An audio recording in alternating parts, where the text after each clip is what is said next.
wellb Live. Today I have movement specialist Kim Fielding with me, and we're going to discuss all things movement, Pilates, rehabilitation. I'll pass it on to Kim to introduce herself. Hello, my name is Kim Fielding, and I'm so happy to be here. James, I wanted to thank you for inviting me and supporting and preparing me for this. So it's been really wonderful. So I appreciate it a lot. Yeah, well, welcome to the wellb Live community. Yeah, and hi wellb Live community. So I am a movement specialist. I feel like I started my movement specialist profession career actually ever since I was little, because I've always loved movement, always. I grew up baton twirling, cheerleading, dancing, being outside, loving being outside in the sunlight and by the ocean and the trees, different things. And that's the place, anytime I was moving or in these places, that I felt really whole, right? And very like I was just myself and being. So I went to school. I was a psychology major undergrad. Then when it was time for me to go to graduate school, I was looking for places. And my parents, they would forbid me to be a dance major, and they forbid me to do all these other things. So, as a psych major. I'm surprised they let you do psych. No. It's just that my dad, he's a neuropsychologist, so that's why.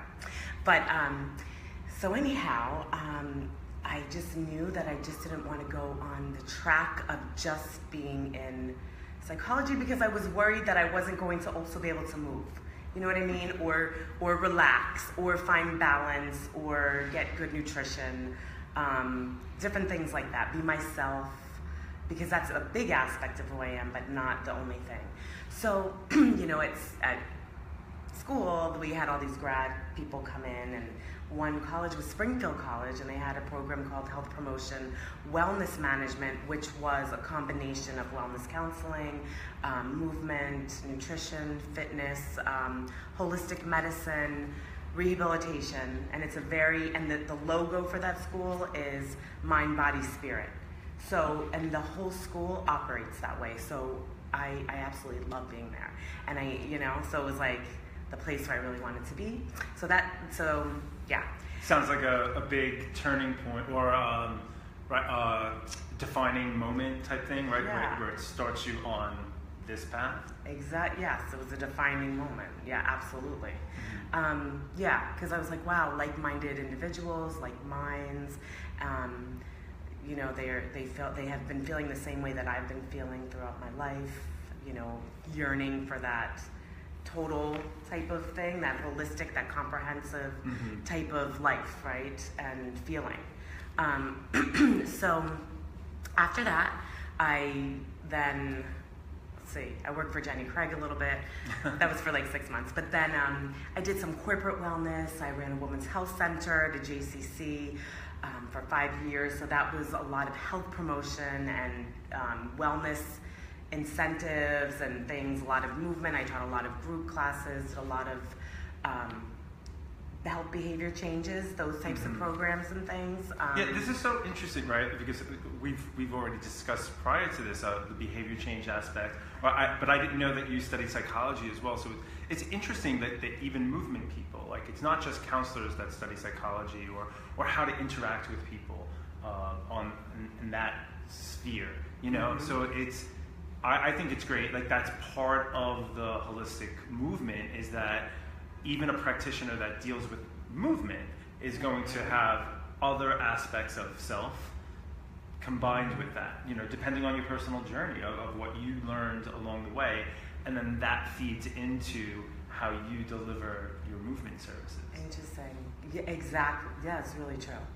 Because I think a big part of my movement services is like non-judgment, like having that person in front of me and listening to them, really hearing what they're saying about themselves, how they're feeling today, how they felt in the past, what they want to accomplish, what their fears are, what their loves are, what their motivation and desires are. So I'm really able, and I hope to take all of those things and put that into their customized movement experience or rehabilitation or stress management, you know, and hopefully all those things together. That's what I try to do.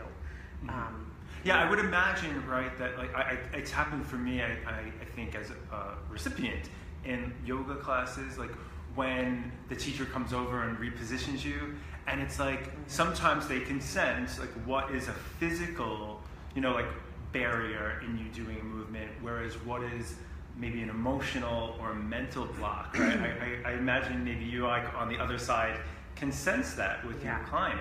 I can. Yeah, a lot of times, yes, that happens a lot. So, you know, would you say that it's more often not a physical barrier, or?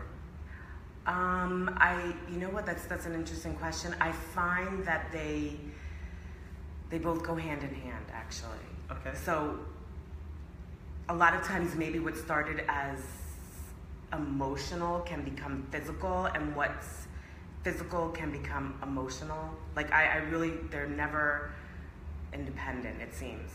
You know, which I know that there is. I know that I mean, I've worked in a lot of physical therapy facilities. I do a lot of rehab work with patients and things. So sometimes you have an athlete, you know, that just comes in and they have a meniscus tear or ACL, or they tore their labrum in their shoulder, and so there's emotions that go with that. They might present it differently than somebody else that has been through trauma. Do you know what I mean? But there's usually there's emotions attached to the injury, or injury attached a lot of times to the emotion. Whether it could be, you know, that could actually be emotionally if somebody's like very depressed or inward or something, had a trauma, sometimes their posture is affected. And you know, they're just like kind of hollow here and caved in, you know, so that's kind of like a physical aspect of their emotion. So a lot of times working with like directional cues, and that's just only one part of it, you know, and different movements, you know, some extension and different things helps to round them out. But there's a lot of tears sometimes, you know.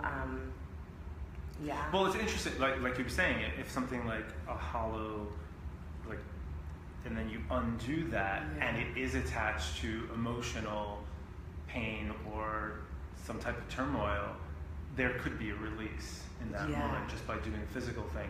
So yeah, you can either go in and encourage the physical movement, even though you know that there's this emotional component to it, and that might. Yeah, exactly.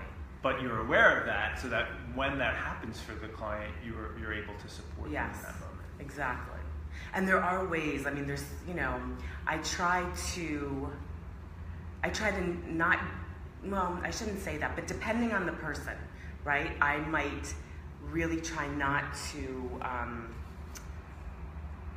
I don't know, gosh, I'm not, can't put the word on it, but let's say we're doing a movement. I know let's just have them move today, because you can, I don't want to impress my value on that person, right? So there are ways, of course, like if you can tell if someone is emotionally upset or something is happening to them emotionally because of the physical, or because of the physical, there's ways that you can just kind of support them and let them have their own experience with that. Yeah. Right? And then so sometimes... you mean like not imposing or like directing them down? Yes, directing. Thank you. Okay. Exactly. Gotcha. Wow. Yeah, no, that makes sense, because, you know, like that's how it's also personalizing it, right? Right. So sometimes I think like in a class, right, people will know that like, okay, I'm up for whatever the teacher kind of does, and you're guided through this class, and then sometimes you're able to do something, sometimes not. But when it's individualized and they're coming for a specific thing, you can kind of like let the reins go a little bit, and or tell them to do certain things, and then they do it, and then you can see where they're able to, like, or what's naturally going to be a challenge for them. Exactly. Okay. Yes, exactly. You can see that. Yeah. What is like a common challenge? I'm sure you've seen a bunch, but is there one particular one that you've noticed or noticed recently, and maybe we could use that as an example of how you would guide somebody through? Let's see.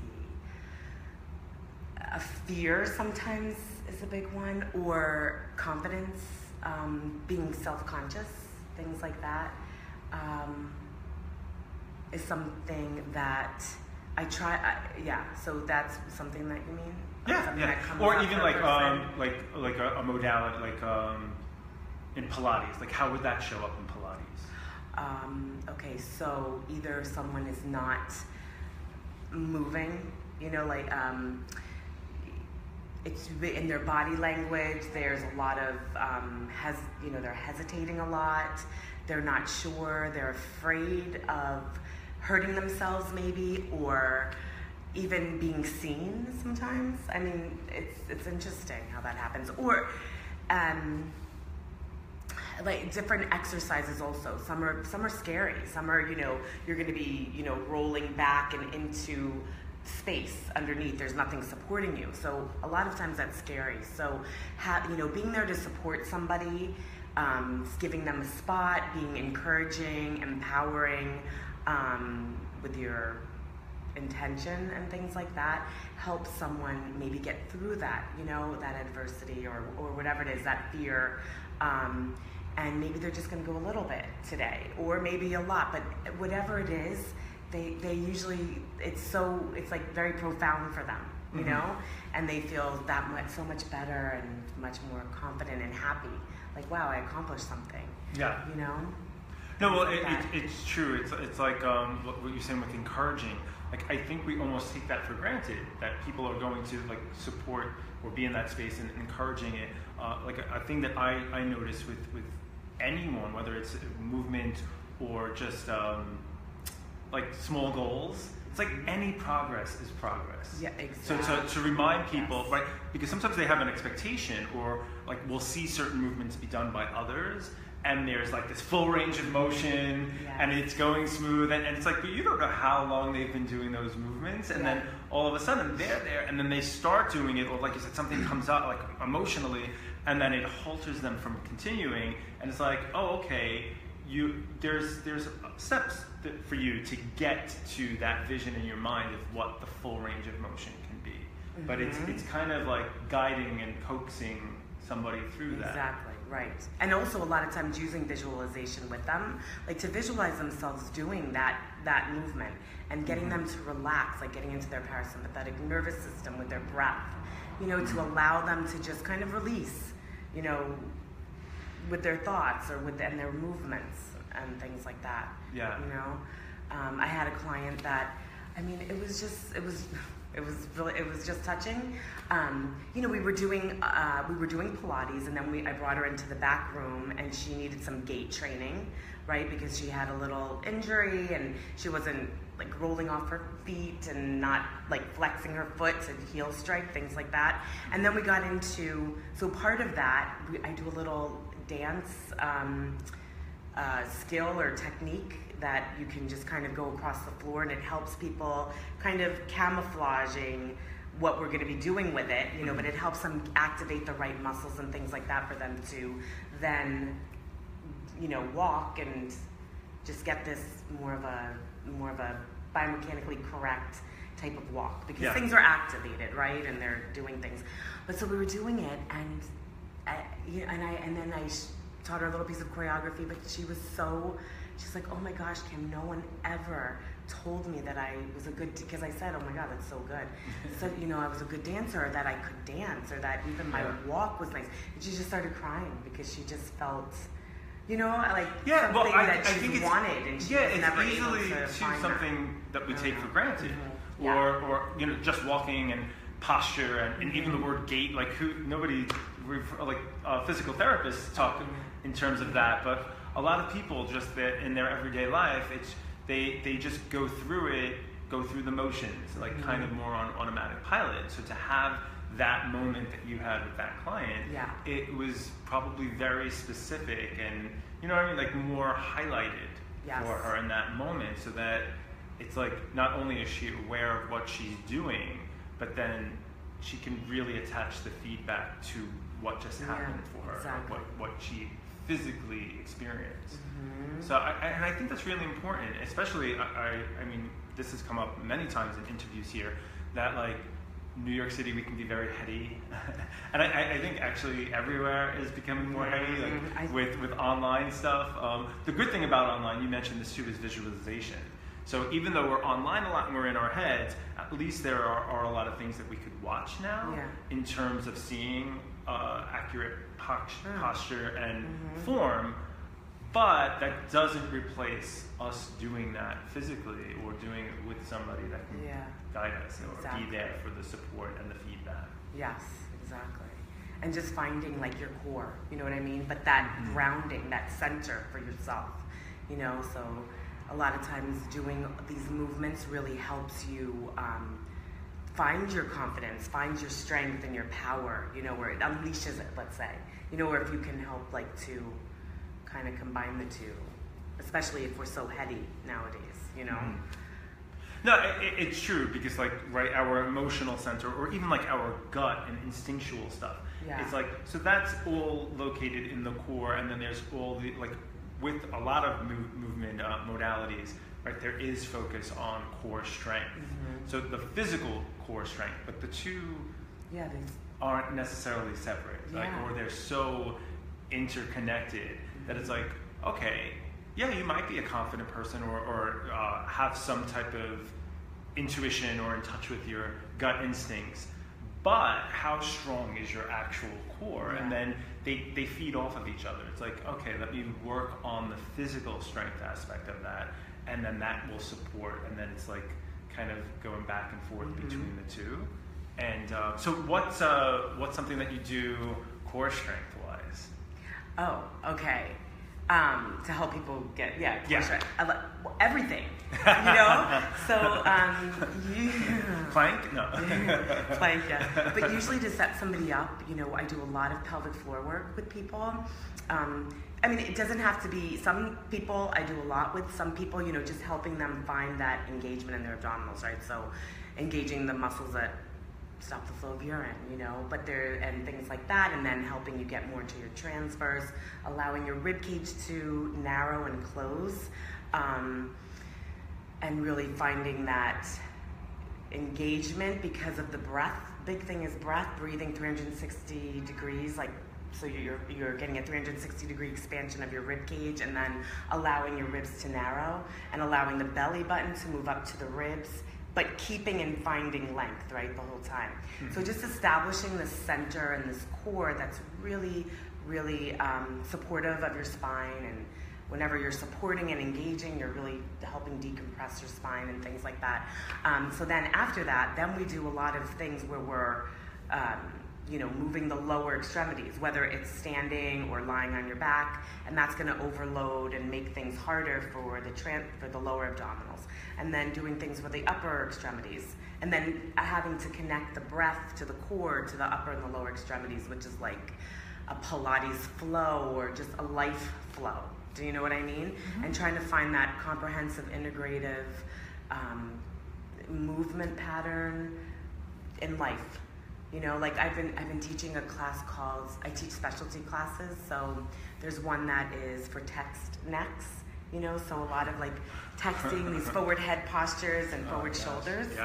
And I teach a pelvic floor class, and then a standing class, and then a brain fitness class, and there's one more, oh my gosh, back pain, right? So these different, so anyhow, I'm saying it's funny that you said that too, like, no, but even like you mentioning back pain, like that's like a tried and true, like long-standing issue, I'm sure. Whereas like obviously text neck is newer, and pelvic floor, I mean, probably has been around longer, but like maybe more awareness to that now. So it's interesting, like how you said, you can specialize in these different areas, either with a class or with an individual, and just to like let them know that there's these specific things to do for those conditions, and that they're not irreversible. You know, like I think especially back pain, right? People get used to having that, so then it's just like, not that they give up on wanting to get rid of it, but I think sometimes you don't even realize that you get used to having some level of it, and then it's like, why not do whatever you can to try to correct that? Yeah, exactly. Yeah, that's really so what's What's something for lower back? Okay, so it depends on other than the breathing. Like I know the breathing, but like is there? I know it's So yeah, there's is a it lot a of posture things. thing? Like, oh my gosh, yeah. It's posture. It's doing pelvic stability, right? So getting your abdominals to really fire well, right? So let's say, okay, so if you're not going to use a piece of Pilates apparatus or something, you can lie on your back, put a ball in between your knees and engage your abdominals and hold it for 5 seconds. That's like the easiest thing. It's a little bit boring possibly, but it's really good to do, right? So, and especially for the back pain class to set up that pelvic stability. But then different things where you're using your abdominals as stabilizers. So you can be lying on your back and putting your feet in straps and doing leg circles. So you're having to keep your pelvis so still and allowing your thigh bones to drop into the sockets to keep that biomechanics healthy and things like that. And that's how you're going to keep your pelvis still doing. You can even do hundreds, which is not very functional, but it's a great workout, and that's like the hundreds, like that's like a Pilates. Everybody knows hundreds if you do Pilates. That's what they say. Well, for those no, of us I'm sorry. that don't, what's hundreds? Come exactly. on. Yeah. So you're on your back and you're doing a cervical knot, or you're floating your head up and you're peeling your head, neck, and shoulders off of the table or the carriage of the reformer, and then you pump your arms 100 times, and you're breathing in for 5 counts and you're breathing out for 5 counts. So it actually is great to warm up your core, and you're getting a lot of endurance. It's hard, and the lower that you bring your legs down, the harder it's going to be on your lower abdominals, the harder it's just going to be because you don't want to pooch out your belly. So that's like a classic Pilates exercise. But doing standing work, with springs behind you, having to keep your torso really still and, moving your arms forward, right? And like not allowing things to keep your posture, right? So anytime that you're keeping your head over your rib cage over your pelvis over your knees and feet, right, in this nice plumb line that's healthy, that's going to really work your core, and then you're going to bring that into any exercise that you're doing. So using the reformer, the Cadillac, the Wunda chair, these are all things from Pilates, right? And then or mat work on Pilates, or doing functional training, using weights, doing squats. Squatting is that is like one of the best exercises, as long as you don't have any, arthritis in different joints and things like that, or an injury, right? But really, squats do so much for your core, for your lower body, which has to do with your posture, right? A lot of glute work, different things. No, and also, when somebody doesn't have an injury, like squats often because of legs and they're your bigger muscles, so people feel a little bit more confident in doing that motion. But like you said, when you're doing it correctly and you're focusing on the posture, the upper body portion, and the core, then it's a great full body work. You're engaging more than what you think the muscles that would work that exercise are. Yeah, exactly. So I think I have noticed that I don't do Pilates, but with CrossFit, I never did kettlebells. So I noticed with the kettlebells, and they keep reiterating, because I didn't realize that my hips were tight. So it's there's the core, and then obviously, for squats, there's the lower body, but then between them are the hips. And certain movements, people, you can easily rely on what a strength might be in your squat. So with the kettlebell, you don't go into the squat, that you do a hinge with your hips. Okay. So, but people, or even bringing it up, right? You get some motion with the hips rather than just muscling it up with your upper body. But if you have upper body, you'll have a tendency to do that. Exactly. But it's to be reminded that this is moving, each portion is moving, and if it's not, and somebody usually watching you can see, then it's because that area is either weaker or you need to loosen it up. Yeah, exactly. Right? Yes. No, I love that exercise because it's so functional. It's a deadlift, right? Is that what you're kind of talking about? Yeah. Or not? Well, no, you can. You were talking about something else. Yeah, a kettlebell swing, but certain trainers, before we go into kettlebell swings, we do the deadlifts first, because it reminds you that there's these separate portions of the motion. Exactly. You know, even just lifting the kettlebell up, you know, so that you lift it more, you know, with your lower body, and that you're not just pulling. Once again, that you're not just using the upper body strength. So I think, you know, some people will see that exercise, once again, like through the lens of the strength of their body, rather than seeing it as a more full body motion. Or like when you were talking about, you know, the pelvic stuff, you mentioned the abdominals. It's not like they're not separate. You're going to be using the abdominals, but you use it in a way that the pelvis is being engaged. Yes, right? Because so you use it as a unit, right? Yes. So a lot of times, especially, I don't know, a lot of times pelvic floor things aren't talked about, right? Because, you know, it has to do with incontinence or pain, right? Or trauma or something, or weakness or holding, right? For men and women. So, and people don't talk about it a lot. So, you know, getting your pelvic floor to actually release, and then really fully engage, and then doing it, and then having the legs and the pelvic floor and the abdominals and the upper body working together as how they're supposed to, right? Without dysfunction and things like that is, really, I know, it's amazing. And that has so much to do with your hips. And even saying core, a lot of people associate core with their abdominals. And yes, that's part of it, clearly. But it's like, what's connecting with that? And for me, I didn't know that I had any issue with my hips. And it was just, it's because they weren't in pain. But it was like when I was doing a bunch of when I first started out and I was doing the exercises correctly, then that's where I was feeling some of the pain. But that was just because I wasn't using that area. I was like using the areas around it to make up for it. Yeah, which is what the body will do. Yeah, things like that, exactly.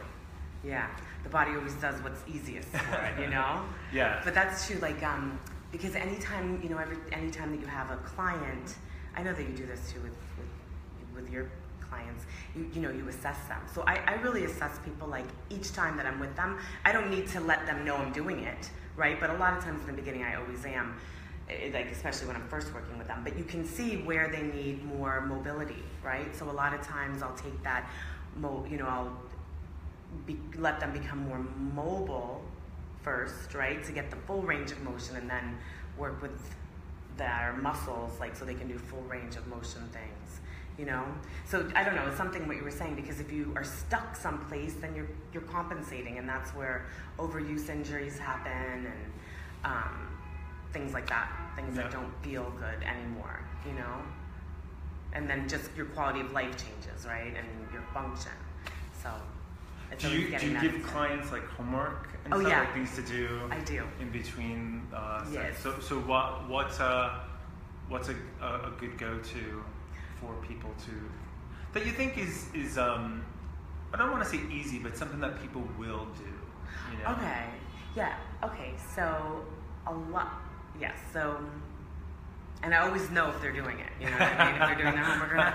But even just like planks up against the wall, like, you know, some push-ups and things like that, and then lowering down to a table. The only reason why I say wall, I mean, it's great to do on the floor, is just because sometimes if they're like getting water from the sink, you know, just doing some push-ups against their counter, right? But I might have them do like 3 sets of 10 of planks on the floor with lifting their leg up about an inch or so, alternating to get some multifidus work and some lower, you know, extensor things in the back. Bridging is an amazing exercise, one-legged bridging, squats against the wall. See, I like this wall stuff. Right? You know what? Because I feel with anything with the floor, like that we all have our internal dialogue. Let's see the time. Sorry about that. That's okay. Wait, there's a question here. Why do people choose Pilates to practice, and why do they come to you? Oh boy. Okay. Quick version. Okay, yeah. So people choose Pilates as a practice, first of all, because I think if no one knows about it and they just hear about it, sometimes it's because they know some celebrity's doing it, right? Mm-hmm. Sometimes they've heard, which is true, that it gives you long, lean muscles, and it strengthens the little muscles around your joints, or the smaller muscles, right? You're only as strong as your weakest link, right? Mm-hmm. So it really strengthens from the inside out, not just superficial muscles. So good point, and it's fun. I remember having heard that as well, and I almost take it for granted that people do understand that that's what it's. Yeah, a key component. And like, so you're really working concentric movement and eccentric. If you're right, so you're on the lengthening phase, you're doing a lot of strengthening, and on the shortening phase of the muscle, like doing leg splits on the reformer. It's a really hard exercise. You're standing, you have it on a really light spring, you want to do your inner thighs. Opening up your legs, you're lengthening, those muscles are lengthening eccentrically, and then you bring everything back and concentrically get the muscles to fire and engage, right? So you're working both ways, and you're trying to get this nice rhythm where you're able to keep recruiting different muscle fibers and things like that, like not just doing something quick and using momentum, right, to do things. You can always change rhythm, and you can go faster in certain things or slower in certain things, but it's always a controlled, precise movement. Yeah. And so yeah, that's why people will do Pilates, and also it helps with everything. I mean this. Everything that you do. Not because I teach it, and not because but it really does. No, it would really help you with the CrossFit. It would be good for you because people, No, it's like what you said. I do feel it, right? You know, I'm sure everybody, if you really focus on your body, it's almost like you want those things. I forget the word that you use, but like the ones that are under your other muscles, like just all this other, like all those words, but like that there's these other layers, and I think that type of modality addresses that for people, and it just makes everything else easier or more fluid. Yeah. So exactly. But okay, so getting to the second part of that question. So what about your approach? Yeah, like why would somebody come to you? What's different about your approach, or what do you feel your approach can accentuate or give to others? Yeah. Okay. Well, because of experience. I mean, it's amazing what experience does. Now I get it. I mean, or like, because I'm able to like really talk on things that I've, like evidence that I've seen, you know what I mean? Time after time after time after time. And I finally can own it, like finally. Yeah. It's taken a long time. But, right? I think. Hey, it's one of the best things of aging. Yeah, I guess so. Right? There's wisdom and experiential knowledge that you've had in seeing your clients. Yeah. So. And what people have told me is happening. Like you take it, But I think it's because I have so many modalities. I have had so many different trainings in somatics and Pilates and group exercise and personal training and boxing, kickboxing, weightlifting, just everything. Because that's what I've done my whole career. Just this, and I love it. And dance and choreography and things like that. So, excuse me. And I've studied the science behind everything, and so anyhow, I think it's because I've taken all these modalities. I have all these tools that I can just like take out anytime when I'm with somebody, and I listen, right? So I have a woman that comes to me because she just wants her body to look a certain way. She wants to work out hard. And that's what we do. We just, the session moves, the session moves, the session moves. I'm trying to help her with her posture at the same time because she has some posture issues, right? But everything can be done. But I know her personality, this is what she wants. So I try to give that person what she wants and what she needs. Yeah. But so, and which tools to use for that. And I know that she's going to be bored if we do it a different way, right? Then I have people that I work with that have brain cancer and MS, Parkinson's. I do a lot of special populations, a lot of prenatal, postnatal work, shoulder injuries, hip injuries, knee injuries, ankle, foot injuries. I really work with a lot of special populations. I also teach teachers. I teach teacher training programs for Pilates and for rehabilitation for special populations. And so I have a lot of students that I work with all year round. And it's a good point too, because I think Pilates, has, like when you were saying the celebrity, or it has become very mainstream in one sense, especially in New York, like there's studios and stuff. But then to remember the whole rehabilitation portion of it, that it's just like, it is just these basic movements with a lot of science behind it, and you get these practitioners, and it sounds like you have the gamut of, are you just doing this as another modality that you want to kind of just work on your body, and you're in the flow, and then other people where it's like they're not going to get the full range, but it really will be helpful for them to focus on whatever their injury or concern is, and to use that modality to advance them. So yeah, exactly. There's something I was going to say. Forgetting. But that is why I think that I listen, and also, this is what I say. The other thing is too, is that the place where I teach, right now at Gramercy Pilates and our teacher training program, it's based on being in the correct alignment, right? And like really being stable, having scapular stability, pelvic stability, abdominal, core stability, letting our bones move correctly in the sockets and things like that. So we're not lifting our arms up from our upper traps, but from our back and things, serratus anterior, letting that scapulohumeral rhythm work well, getting the thigh bone to drop when we lift our knee up, and they do hip flexion. So no matter what, if you're gonna come, to me, I guess, you're gonna be in safe hands, right? It's safe, but it's hard, right? Yeah, well, and it can be gentle, hands-on work, different things. No, well, I think for any advancement, right, it's not going to be completely easy, but it gets easier, and it's only going to get easier if you show up to do it. Yeah. So, I didn't mean hard that people can't do it, because they definitely, as soon as they come, they'll be able to do it, especially with me. I think. I don't know, because if someone's afraid, like I really, they feel it. TLC, you have to give the love and support there, and I think that is the trend of wellb.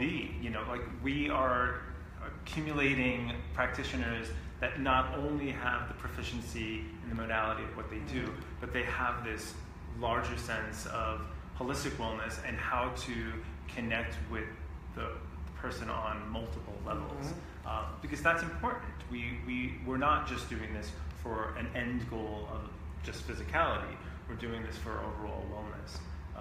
But on that note, I think that's a good way to end, because we've been discussing a lot here. So you can find Kim on the wellb platform if you would like to book a session with her. I think I may just do that. I think I have to try this Pilates thing out. And Kim, thank you so much for having this discussion with us. And we'll hear more in the future for sure. Yes, it was so fun. Thank you so much. Great. Thank you. Thanks. I hope to see you soon.